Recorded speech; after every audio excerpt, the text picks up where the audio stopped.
গত কয়েকদিন ধরেই ফ্লোরিডায় মুষলধারায় বৃষ্টি চলছে। জনজীবন ব্যাহত হচ্ছে।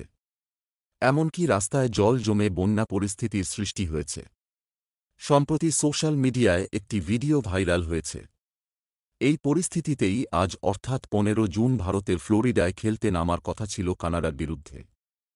কিন্তু এই ম্যাচ নিয়েই যত সমস্যা। যা প্রত্যাশা করা হয়েছিল ঠিক তাই হল।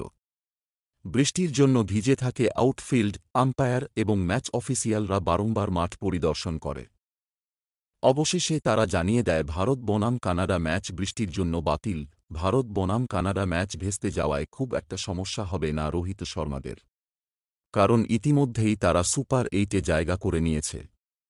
তাই এই ম্যাচ ভারতের জন্য খুব একটা যে গুরুত্বপূর্ণ তা একেবারেই নয়। রোহিতদের কাছে নিয়মরক্ষার শুধু নয়, সেই সঙ্গে রিজার্ভ বেঞ্চকে দেখে নেওয়ার সুযোগ ছিল। দলে একাধিক পরিবর্তনও দেখা যেত। কিন্তু রোহিত শর্মা এবং রাহুল দ্রাবিড়রা সেই সুযোগটা আর পেলেন না।